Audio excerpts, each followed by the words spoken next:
আসসালামু আলাইকুম। ডক্টর শটে আপনাদের সকলকে স্বাগতম। সঙ্গে আছি আমি রাকিবুল হাসিব রাফিন। বাংলাদেশ এবং পাকিস্তানের মধ্যকার দ্বিতীয় টেস্টে বাংলাদেশ পাকিস্তানকে 274 রানে ফার্স্ট ইনিংসে অল আউট করার পরে যে স্বস্তিতে ছিল, তৃতীয় দিনে বাংলাদেশ যখন ব্যাটিংয়ে নামে সেই স্বস্তি 30 থেকে 40 মিনিটের মধ্যেই কিন্তু অস্বস্তিতে পরিণত হয়ে যায়। বিনা উইকেটে বাংলাদেশ 10 রান নিয়ে ইনিংস শুরু করে এবং একটা পর্যায়ে 26 রানের মধ্যে টপ অর্ডারের 6 জন ব্যাটসম্যান সাজঘরে ফিরে যায়।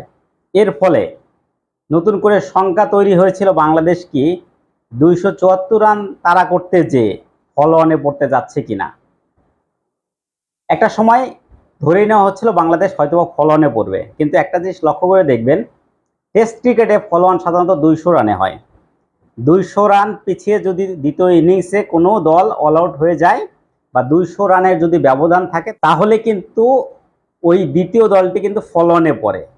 চাইলেই কিন্তু ফার্স্ট ইনিংসে ব্যাট করা দল কিন্তু আবারও ব্যাটিং নিতে পারে, অথবা তারা আবার প্রতিপক্ষকে ব্যাটিংয়ের আমন্ত্রণ জানাতে পারে। এটা কিন্তু ওই ফার্স্ট ইনিংসে যারা ব্যাট করেছিল সেই দলের উপরেই কিন্তু পুরো সিদ্ধান্তটা বর্তায়।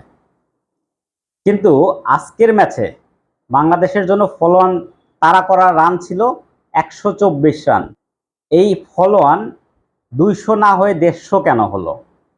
আইসিসির রুলস কি বলে আমরা যদি একটু লক্ষ্য করি, এমসিসির গাইডলাইনে কি বলা আছে, লর্ড 14 নম্বর অনুচ্ছেদে বলা আছে, ফলো অন হলো যদি ম্যাচ 5 দিন বা তার অধিক সময়ের ম্যাচ হয় তাহলে ফলো অন হবে 200 রান বা তার অধিক। যেহেতু টেস্ট ক্রিকেট 5 দিনের ম্যাচ, সেখানে ফলো অন 200 রানের। যদি ম্যাচ 4 দিনের হয় বা 3 দিনের হয় তাহলে ফলো অন হবে 150 রানের। যদি ম্যাচ 2 দিনের হয় তাহলে ফলো অন হবে 100 রানের। যদি ম্যাচ 1 দিনের হয় তাহলে ফলো অন হবে 75 রানের। কিন্তু টেস্ট ক্রিকেট 5 দিনের ম্যাচ, সেখানে ফলো অন 200 রানের। কিন্তু মজার ব্যাপার হলো, যেহেতু বৃষ্টির কারণে প্রথম দিনের কোনো খেলাই অনুষ্ঠিত হয়নি, যে কারণে ওই ম্যাচটি 4 দিনে গড়িয়ে যায়, এই কারণে কিন্তু ফলো অন দাঁড়িয়েছিল 150 রানের। ম্যাচটি যদি প্রথম 2 দিনও মাঠে না গড়াতো তাহলে কিন্তু ফলো অন 150 রানই থাকতো। কিন্তু প্রথম দিনে যদি বাংলাদেশ 1 ওভারও বল করত তাহলে কিন্তু ফলো অনটা 200 রানই হতো। তাই আইসিসির গাইডলাইনে বলা আছে, 14 1, 2 এবং 3 নম্বর অনুচ্ছেদে স্পষ্ট বলা আছে, ফলো অন হবে যদি টেস্ট ক্রিকেটের প্রথম দিন বা দ্বিতীয় দিনের খেলা না হয় তাহলে ফলো অন 200-র পরিবর্তে 150 রান হবে।